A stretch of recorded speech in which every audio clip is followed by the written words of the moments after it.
I know it's the end of the day, but I will try to wake you up. So I have some loud videos to keep you awake. So in fact, instead of starting with an introduction, I will start with a video. And I was told not to talk about politics today, and I chose not to talk about it. Instead, I'm going to show. So this one goes out to chat in particular.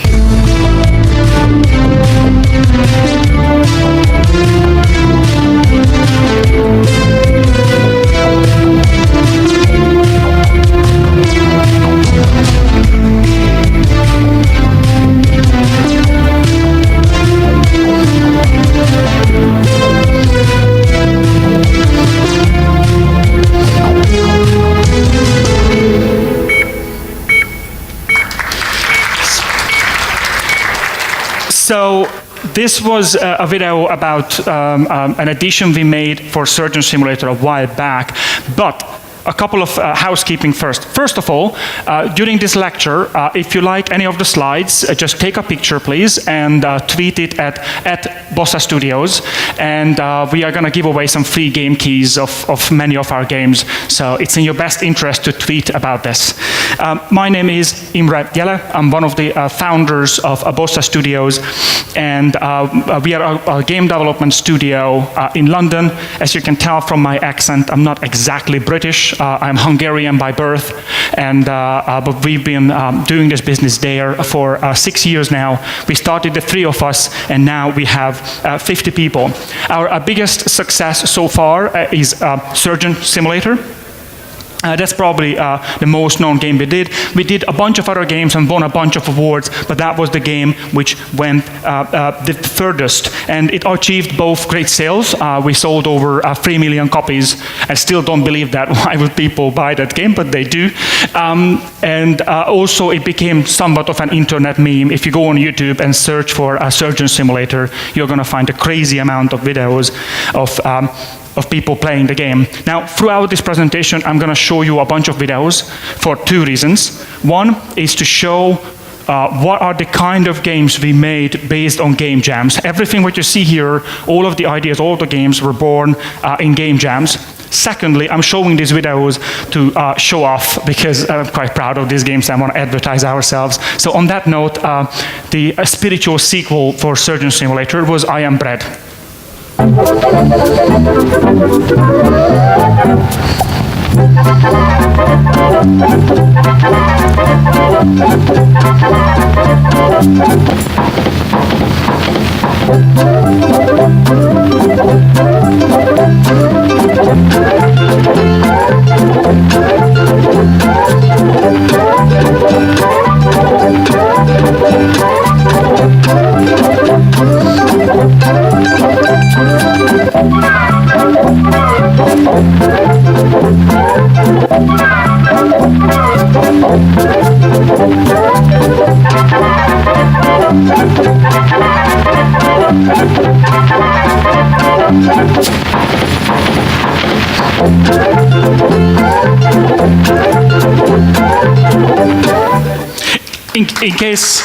In case you were confused, that is a real game, and really you are playing the role of a slice of bread.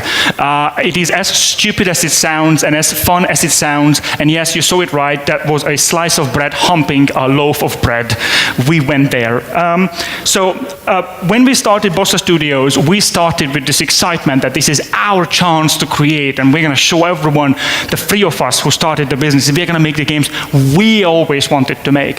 But then we quickly realized that there is something much more important here, and that is that we wanted to make unique games, and we wanted to make games in a unique way.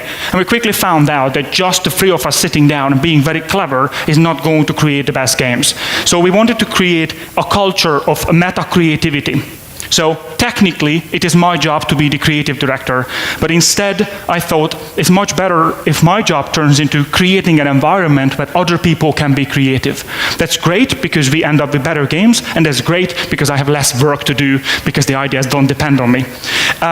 So we wanted to make sure that we question everything on how we make games. We did all sorts of games in the past, and we thought we're going to question everything. And that includes how you come up with game ideas. Now, our first jam, I can tell you that it was horrible. Like, we did a game jam, and it was bad. But then we decided, and it was a real motivational story. We said, no, we're going to stand up, and we're going to dust ourselves off, and we're going to not admit defeat, and we're going to do it a second time. And you know what?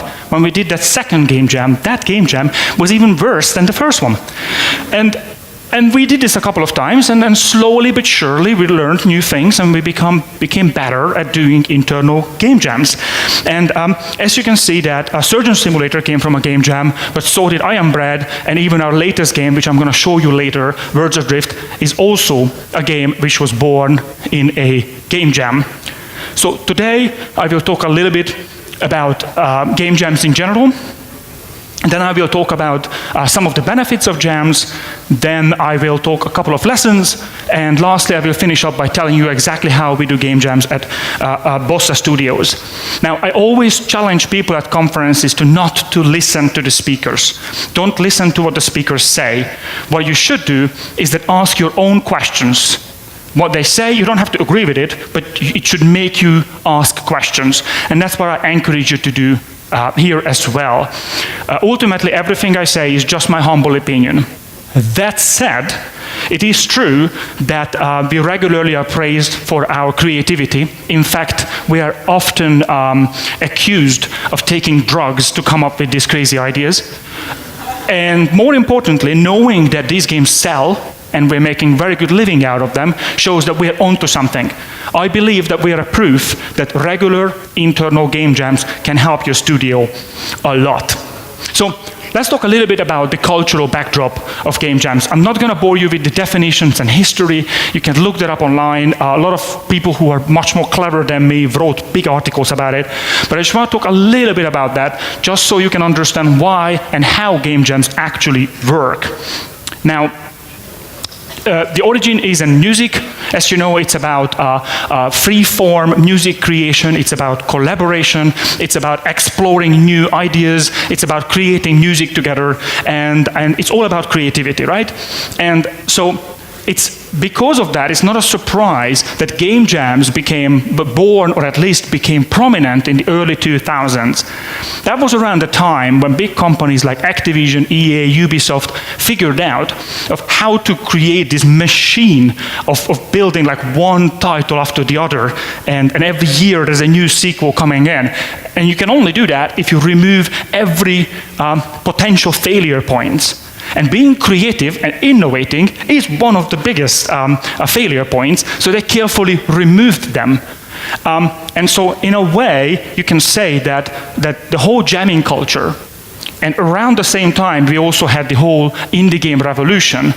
These were the effects of that. These big companies figured out how to run 500 people teams and build these gargantuan games. And at the same time, people said, I don't know if I can say the F word, I'm sorry, fuck you, I'm not going to do that, I'm going to do something completely different, I'm going to be independent, and I'm going to create my own games. It was a riot against that generic machine, that kind of sausage factory.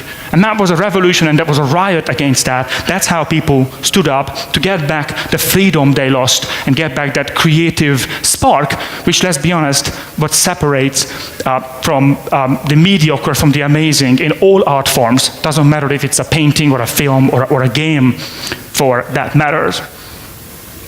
That said, I just want to clarify something here. How ideas are born. Now, in most studios, ideas are top-down. So you have a senior person, your CEO, your creative director, or someone similar who comes up with an idea. Maybe it is commercially driven. So someone from the business department comes up and says, you know what, guys, match-free games are doing really well. We should do a match-free game. Doesn't matter where it comes from, there is this original idea, and then the rest of the development is spent to justify that single decision. And it doesn't matter if the development is 3 months or 3 years, that entire time is basically spent, let's prove that that original concept, that original vision was true, because if not, it's a failure. And that kind of like traps teams in this weird setup. Now, it is true, though, that ideas are not everything. If I'm pretty sure that, but I'm going to actually ask, so how many of you here have a game idea?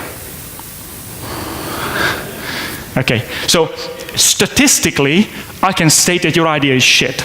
And you know, the thing is that statistically, I'm going to be right. Your idea is not going to be good, or you can't make it, or no one cares, or that's going to happen statistically. So if you don't ask these questions and you just run at the development, then there is a problem.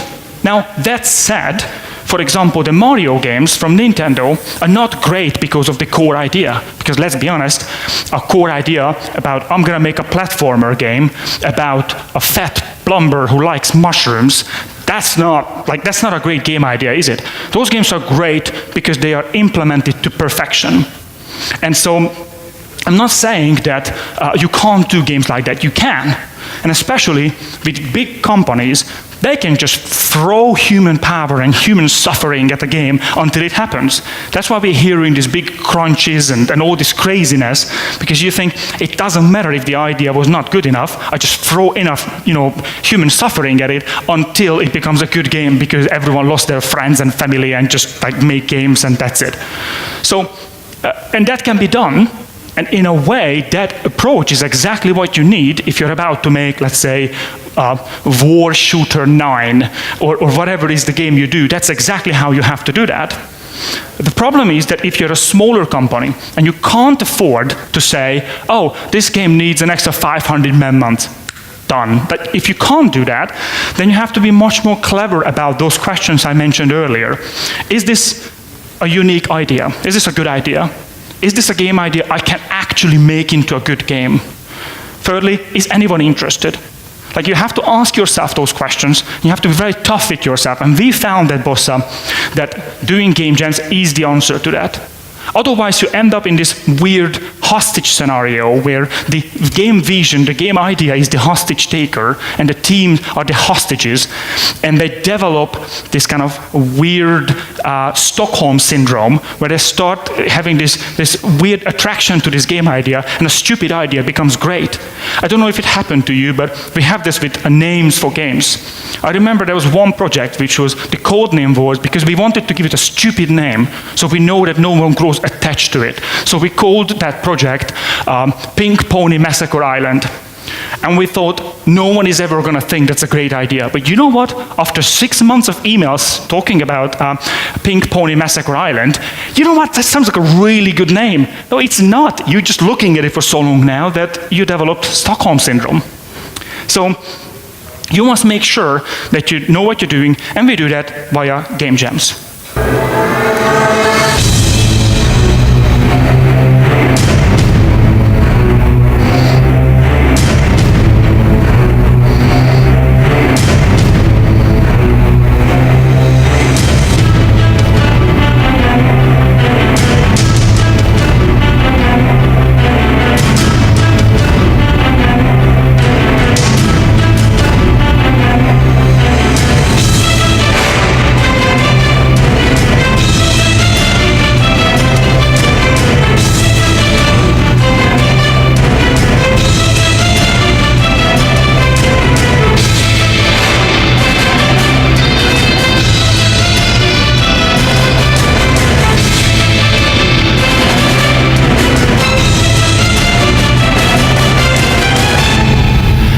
So this is Words Adrift. This is our new game, thank you.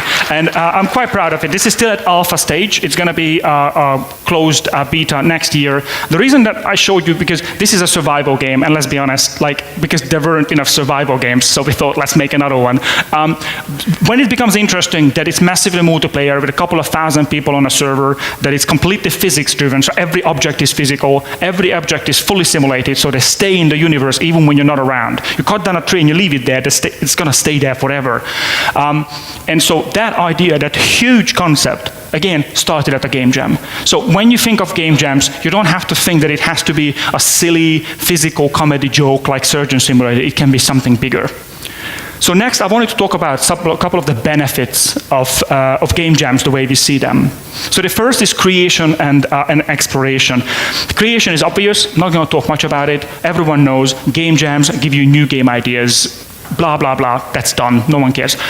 What's interesting is exploration, is that you're not only creating new ideas, but you're exploring new ground. Getting into the unknown is exciting, and in game jams, you can do them with a very low risk. Basically, you can go out and try before you buy. You can try ideas you would never try normally. You look at your company and you say, would you make a game where it's about a surgery simulator where you can only use your left hand, and every time you try to pick up something, you're going to drop it? If someone comes to me as a project idea, I will be like, yeah, there is the door, and no. But if you do it as a game jam game, and you try it, and you think, this is hilarious, so I am going to make a game. Exploration.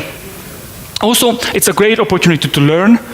Again, obvious interpretation, you pick up new skills. With every jam, you do a new game, and you learn something new every single time, which then going to get back into your development life, and going to make you a better developer, simply put. But there is another part, the self-discovery, which I think is even more important. And that has two sides. Sometimes it means that someone who's a very confident developer, they're going to have a bit of a reality check. They realize they're actually not that good as they thought. They thought they're the best game designer, maybe not. They thought they're the best coder, maybe not. Game jams really make you realize that, and in one hand, it helps because that person is not going to make promises later on which they can't keep, which is really useful for your project. But it also allows them to know that where they have to learn. When it becomes very clear that you're not a great game designer, then now you know what you have to learn. The other side, and the positive side of this, is that sometimes quiet people who are just like kind of in the office and they break out of their shell and then they just do amazing stuff in game jams, and they will contribute to your business in new and surprising ways, which are going to help you a lot. So everyone here who's a developer, I'm sure you know what I'm talking about. There is this kind of primal joy of making games. You know, when you put in hello world and it appears on the screen, starting from there all the way when you make a real game, it's just something that feels really powerful. The problem with long development cycles is that that feeling of joy comes much slower and much more muddied because, you know, like if 60 people in the team and we worked for 3 years, yeah, I'm proud, but I did this tiny bit. In a game jam, that stimulation is very powerful. So we find that these game jams give you it's a little bit like a holiday. So it's lovely that we have snow here, it's really nice, but let's be honest, doing the same conference in Barbados on the beach, drinking margaritas, that wouldn't be bad either. So basically game jams can be that little holiday for you.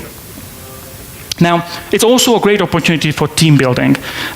One layer, it means people learn from each other, people work with other people they don't normally work with. So in our studio, we always have about 4 or 5 projects ongoing, and in game jams, it's lovely to see people who don't work together on a daily basis, work with someone else and learn from them. But also there is a more subtle about building your entire company's community. Nothing forges camaraderie quite like going through a game jam. It's such an exciting experience and really pulls you together as a team. And when you do that regularly, and different setups do that, friendships forms and this kind of professional collaborations form, which you're not going to have in your daily work. You're only going to have those intense sessions. And over time, your entire business becomes better because you develop this culture of creativity where everyone understands what you stand for and everyone understands what you want to create as creators. Last but not least, morale. Game jams are just a fun thing to do. And frankly, it shows our dedication as a studio that we said we want to make unique games and we want to make games in a unique way. Well, game jams prove that we are serious about that. And it doesn't stop with our employees. It goes out the door.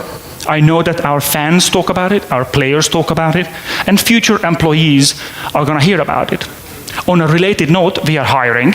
So in case you're interested, just go to our website and there are multiple roles to work for this amazing studio, what we started.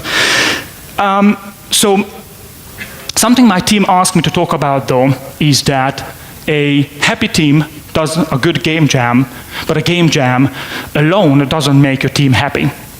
The issue is that game jams show a lot of cool stuff, but they also will show the cracks and problems of your company. So just remember that a game jam alone is not going to be enough to fix all your problems. It's just one of the tools what you have to apply. Now, another video, and from now on it's going to be very short videos showing different features of Words Adrift. And again, just to demonstrate that how varied things come out. Each of these features are happened in one of our game jams, and somehow they became incorporated into this big game, Words Adrift.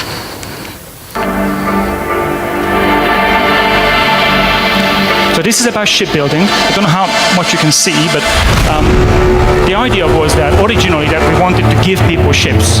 Then we realized that in a game jams, I don't like that. So my players are not going to like that. So instead, we're going to allow them to build whatever ship they want, right? And they can build all sorts of crazy shapes and all sorts of crazy capabilities. And again, because we realized that we as developer like freedom, we knew that our players will like it as well. So in the next two sections, I want to talk about lessons. First, about production, and then a design and creativity side of game jams and what we learned over the years, because we've been doing this for like 5 years now. And so we collected a fair amount of experience with this. So the first one is about scope, and that is one of the most typical mistake. And when I say typical mistake, don't underestimate. You right now, let's say you take your notes out and you say typical mistake, game jam project is too big. Don't do that. You go home, you read that, you print it on your screen, you make it in your background, you do the first game jam, and your project is going to be too big. It's just unavoidable. So just accept that it's going to happen, and your job is to just manage that. It takes tens, dozens of game jams to get to a point where a team can look at an idea and they can tell if they can do it in 2 days or not. And even then, they're often mistaken. So the one solution to handle the scope is that you pick something really small and you focus on laser focus. I'm going to do that tiny thing, and that's what I'm going to focus on. And when I'm done with that, then I'm going to add the extra features. Usually what happens is that you never have time to do the extra stuff because you're just desperately trying to make that tiny thing. So just be laser focused, go with the simplest proof of the concept you want to do. As a lot of writers and film directors are saying, if something can be cut from a film or a book, it should be, and that's very, very true for game jams. So shortcuts. Okay, so this is where I always tell people that in internal game jams, steal, lie, cheat, whatever you have to do to get things done. And this is not a question of pride. If you come in here and you say, oh, my code is so clean and it's really scalable and no one gives a shit, it doesn't matter. What matters is that did you prove your point or you didn't prove your point. So when it comes to code, reuse old code, download source available online, basically do whatever you have to do. Use environments which are quickly iteratable. So you have Unity, Unreal, whatever is your favorite engine, just make sure you can work in fast. Unless the art style is what you want to prove, then make sure that you steal your art as well.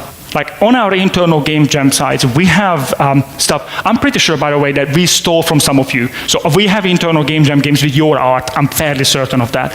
And it's fine, because it's just at the moment, it helped us to prove a point. So again, steal, lie, cheat, whatever you need to do to get there. Now, obviously, and probably I don't even have to say this, but make a note of what did you steal, because it can be very awkward if you go live with that project. It actually happened to us. The first version of Surgeon Simulator had music from a TV show called Casualty. And we went live, and then someone told us, I recognize this music. Isn't it from the TV show? And we're like, fuck. And by the time, we already had 100,000 download, and we were like, all right then. Oh, it's an important update. You definitely want to download this important update, which was basically removing the music to make sure that we're not going to get sued. So just make a list of whatever you added, but otherwise it's fine. If you keep it internally, it's fine. Maybe give a special mention credit to the original team at the end of your game. So as far as teams go, everyone knows the traditional setup of teams. You have coders and artists and designers and business people and marketing people, the usual team setups. And that's all right for development. When it comes to jams, I would advise you to not to be too strict about that, to allow yourself to get off track a bit. We found that some really cool teams formed, which are really surprising. We had a team once which was just artists. There were no coders, it's just artists. We once had a project which was led by our accountant and our HR manager, and they led our jam team. And what we found that these non-traditional teams create usually more surprising ideas because they don't go by the standards. If you have a team with 4 artists and 1 coder, or 4 coders and 1 artist, they're gonna create completely different games. So don't hang up on that. If, in case your team is too homogeneous, then invite external people. We did that in the past. We invited contemporary painters to do the art for our games because we thought we wanted to do something completely different. So don't restrict the teams, and allow the strangeness, because that's going to create new ideas, and that's exactly what you want, is a lot of innovation. Now, lastly, on this point is leadership. What you would expect that the last thing people want is a boss for their jam team, and that is true. That said, I often observed the emergence of kind of like an informal leader in the team. Interestingly enough, usually that is not the most experienced member of the team. And it's very fascinating to watch that relationship, because you learn a lot about what it is that they seek in a leader without you having to ask feedback. You watch their relationship, watch what works and what not, and that is what not. And that's going to be a direct feedback on your leadership style. And you can just observe it in the wild, and it's really fascinating. And it doesn't matter if you have a boss or not, keep track of your tasks, because it's very easy to forget where you were going. You know, a game jam is very intense. You're going to forget stuff, especially like halfway through the second day. You ate too much pizza, you drank too much energy drinks, you are going to forget about stuff. So just a bullet point list somewhere, or some post-its, or whatever, just something so you have an overview of things. So this is, again, just to show. So what you see here is, one can say it's boring, right? It's just physics. You can see some physics stuff. Now, what's interesting about this is not that. The interesting thing about this is that we said, okay, we don't just want physics, but we want physics to be everywhere. So here, for example, you can see that a monster decided that instead of attacking, he's just going to mow down the player character, because the monster was aware that he's bigger and heavier. If you harvest a tree, for example, if you cut it wrong and it falls on another player, that's going to kill the other player. So we said, okay, if we have this physics and we have this huge simulation, we can play around with it, then let's not stop at the obvious use, but let's put in the non-obvious use of what can I do with physics in a multiplayer environment, and removing all the logical things and replace everything what we can with physics. So, we're almost there. Lessons on creativity. So this is the second part, and first about the goals. Now this is a little bit similar to what I mentioned earlier about how to make your game jam scope work, but this time from a design perspective. Now, what we usually advise teams to do is to choose a very high-level objective, more like an esoteric question, or like a really high-level question. Let's say you want to make the best first-person shooter control on a touch device, or you want to make a game where people are worried and tense but not scared. And then when you have that, then you know where you're going. You know what the general problem you want to address. But then you move on and you're going to say, okay, I want to do a bit more, but then you focus down. So for example, in your first-person shooter game, you say, I don't care about the setting, I don't care about characters, I don't care about anything else, I only care about the core control. And when you identify that, then you say, okay, I have 4 ideas. From those 4 we discuss, 2 of them are stupid. Okay, 2 we try, we give it 2 hours each, and then whichever we like, that's what we're going to continue working on. So make sure that you laser focus, and you just focus down until you find that one thing which you want to work on. And it's important that you focus on innovation rather than implementation. No one cares that you can do a first-person shooter game. It's been done. Like, you know that there is like objective science of how to make a first-person shooter. That's not the interesting part. The interesting part is when you innovate on top of something existing. And our game jams are not just about games. It can be anything. It can be a new art style. It can be experimenting with a new physics engine. It can be trialing a new mockup method, whatever it is. In fact, the end results of game jams are not just a playable code. We also have people creating collage artworks, or they create just a narrative summary. Doesn't matter, or a paper prototype. It's all good. The point is that you're trying to prove something. And this is, by the way, similar to something which Chad mentioned in his lecture earlier about VR.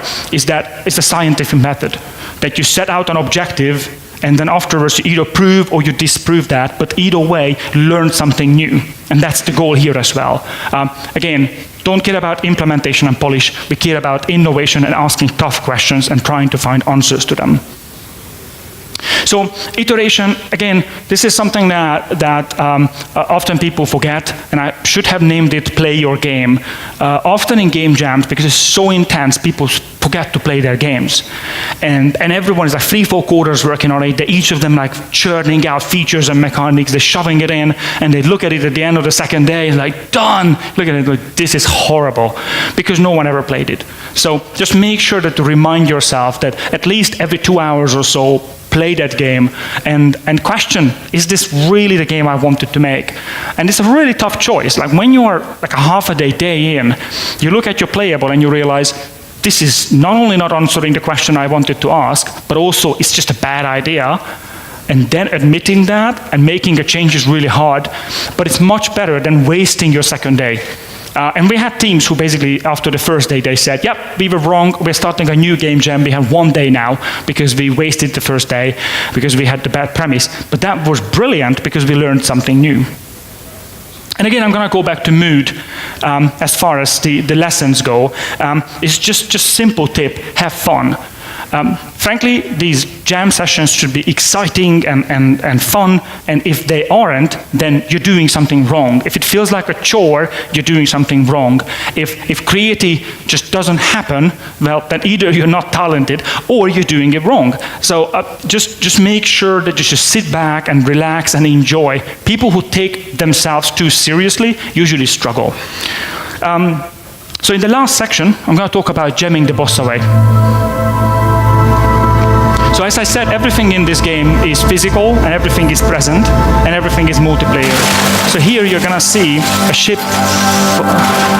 Is it just me, or is it really low frame rate? Wow, that's bad. Okay. Anyway, you can see the point.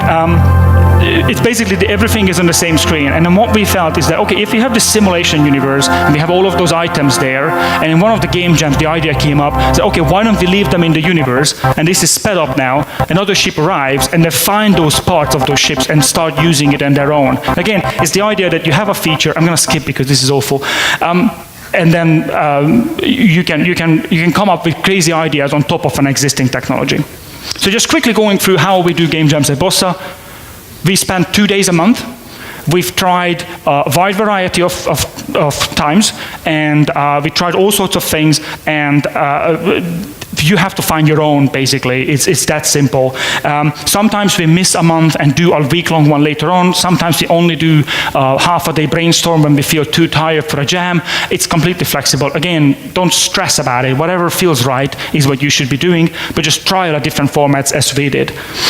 It is, by the way, really expensive. There's no lie about that. I mean, that's 10% of your working time. That's a lot.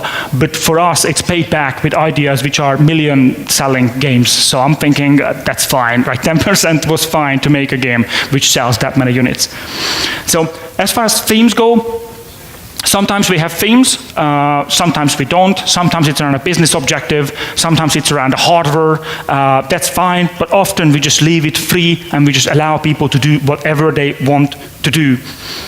And as far as our rules, we believe in personal responsibility.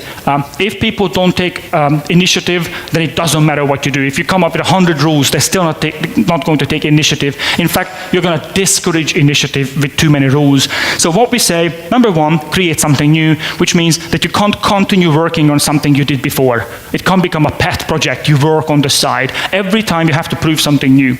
2, you have to prove something, as I said before. I don't care how nice it looks. You proved your point or you didn't, and that's all what matters.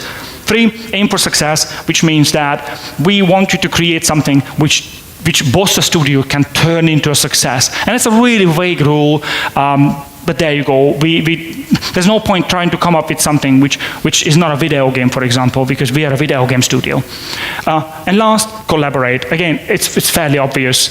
We want people to learn from each other and work together rather than being this lone wolf doing something. So as you can see, these rules are really simple. So coming back to these decisions. Now, our decision-making process is very, very simple. There is none. It sounds crazy, but there's no approval. None of the senior management forms teams. We don't approve ideas. Nothing has to happen. Teams go up and they choose their own. But there is some interesting things here. There's a natural selection process because there are always more ideas than time. And because you can't work by yourself, you have to convince someone else that your idea is better than their idea, which is wonderful because I don't have to tell someone that their idea is stupid. One of their colleagues will do so. And again, it's great because the teams learn to take responsibility for their own choices. So it's all about self-governance and natural selection, so to speak, of ideas.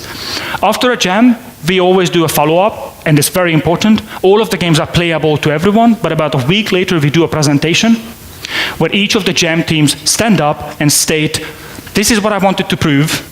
And either it's a glorious presentation of like, look what we achieved, it's awesome, or it is, well, actually, we were completely wrong, but now we know for sure that that idea doesn't work, and that benefits everyone in the team because everyone hears it. And coming back to the selection process and this kind of organic way we do that, we tried voting systems on what is the best game, and sometimes we do that as a novelty, but the vast majority of them we don't, because what we found that nothing is as good in selecting the best game than watching your team and what they play. After a jam, after the presentations, everyone is very happy for each other, of course, but then 2-3 hours later you find there's only one game which still everyone is playing. All of the others, they say, yeah, it's a really good game, but they don't play it. The one game everyone is playing after hours, you know that's the game that you have to keep focus on. So again, it's about involving your entire company making those decisions. And evolution, it's just really simple. Never stop changing. It's basically, even if you think that you found the perfect jam structure for your company, it's likely that's going to be dated in 6 months' time, so you might as well change it. Sometimes we change it just to change it, because it throws people off. And we say, oh, by the way, this time it's going to be 3 days and you can only do paper prototype. Just to confuse people, because that's what creates creativity and innovation, that kind of unforeseen rules of that jam. So hopefully this video is going to be better. Okay, again, so this is what you look at it and you think, well, sure, it's an editor. We've all seen level editors. It's not very exciting, is it? Frankly, it's not. I mean, it's a really good level editor, but we built, but still it's not very exciting.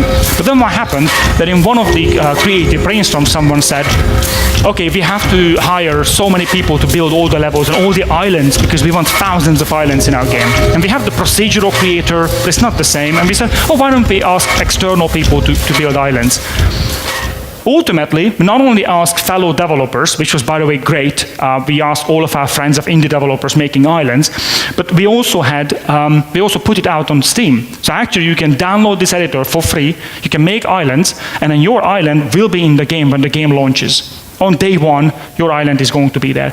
And again, look it up. Some of the islands are completely mind-blowing. When we put out the tool, I expected that there will be penises everywhere. And I was really surprised that there was no penis in the editor for a very long time. And the first time it happened, that was one of my colleagues. So there you go. But some amazing islands were created, and it built this community. Like, we have people who are super engaged and super fans of the game just because we put this out there, and they create islands. And just now I saw a video, someone did a time lapse, and my mind was like blown. I would have never made that island. I would have never thought of that island, and this player did, and which is amazing. And they feel like they're part of the creation process. So to conclude, We set out at Bossa to challenge how we make games and to challenge every step of the way. And we found that this open and collaborative and critical way of looking at new game ideas is the best way for us to find great games. Now, it's worth saying that we cancel games all the time. So this doesn't stop at the game jam. After 2 weeks, after a couple of months, after a year, we cancel projects. That's why when you look at our portfolio, you can see highly rated games pretty much only because we canceled everything else. So, but these was a great starting point. Now, game jams are going to show the best and worst of game development. They show our creativity and our passion, but they also show the production blunders and creative stupidity, what we all have. More importantly, game jams will show the best of worst of your studio. It will show you strengths you didn't know you have, and unfortunately, it will also highlight weaknesses you would like to hide. But what game jams do is that they are a microcosm of development. They're going to compress years and months into days and hours. So instead of waiting a whole year or 2 years and to learn at the end of a project and do a post-mortem, now you can do that every month to 3 to 6 new games in our case. It is a fantastic learning opportunity, and it is something I would strongly advise you to try because I believe it's going to make a big difference for your studio. Thank you.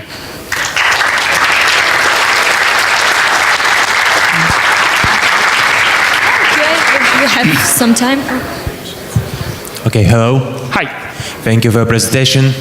So your games are crazy in some way.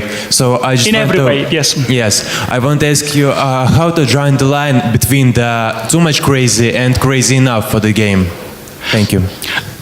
Basically, our policy is that if people say that it's crazy, then it's not crazy enough. And people come to us and say, dude, you stepped over a line, then we're thinking, yeah, we're about there.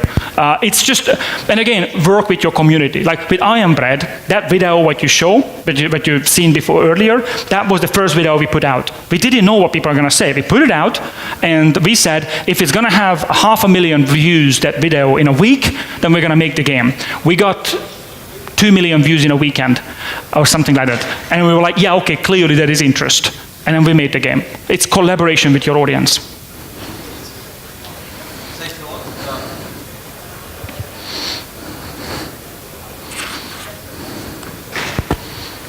Yep. Thanks a lot for your presentation. That's right. So the question is, how often do you practice jams? And when you do you divide your studio several teams, so you could try out several ideas at once? Okay, so before I say that, don't forget, follow at Bossa Studios and tweet at Bossa Studios, and we are going to give away some game keys next week. But to answer your question, we try to do one every month. Sometimes we miss one, but I would say we do about 10 game jams a year. We had game jams where we set up the teams, but usually we don't. We have 50 people in the studio. Average team size goes from 2 people to 8, and usually we create somewhere between 2 to 6 games per game jam. So it's quite high intensity. Any other questions?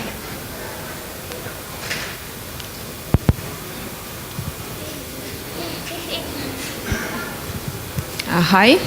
Have you ever tried participating in external jams? And if not, why not? If yes, do you have any extra interesting findings that you didn't have a chance to get from internal game jam? Yes, external game jams are great, and especially if you're a small studio and if you can't do at least 2 or 3 games at the same time, I still would advise you to do them. For example, I'm pretty sure you've heard about Mike Biffle. Thomas was born, he said to himself, he's going to do game jams by himself, so he was kept doing them basically, and that's how Thomas was created.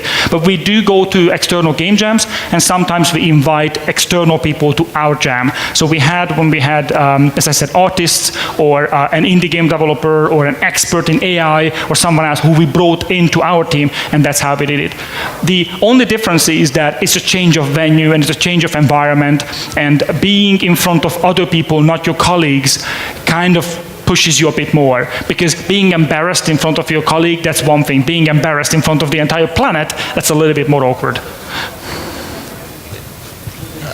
can I ask one more question? There is like an opinion that you should make games for other people, and there is also notions that and the message you sent, make games you want to make.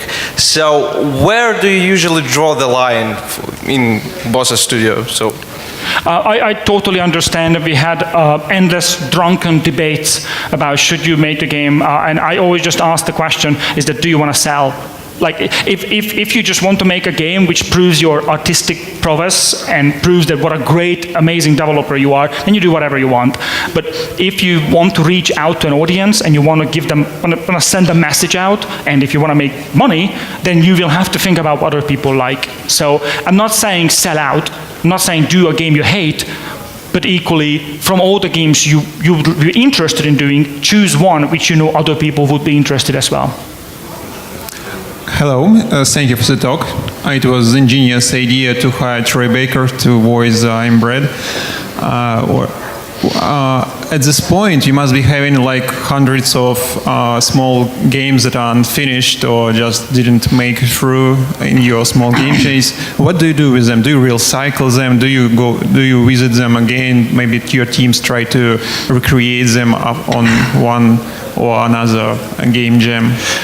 So yeah, literally hundreds of games which you don't like. We have game ideas. For example, we did one which was an HTC Vive jam, and in there we had a game which was a juggling game, and everyone loved it, and it was like, this is amazing, it's juggling, and everyone was like, yeah, we're never going to do anything with it, and it was gone.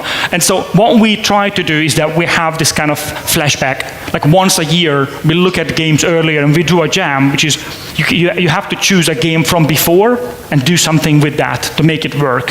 So we do that every now and then, but frankly, if you have a good enough team, you will come up with a new idea every month. Interestingly enough, in the beginning, you're going to have a lot of ideas. It's going to drop down. And you're going to have a period where no one has ideas. And it's really embarrassing and really soul-destroying because you think you're a creative person and you have no ideas. And then slowly you build up, and those ideas are going to be better than the ones before. So actually, you'll find that you don't need to go back because your new ideas are better than what you had the month before.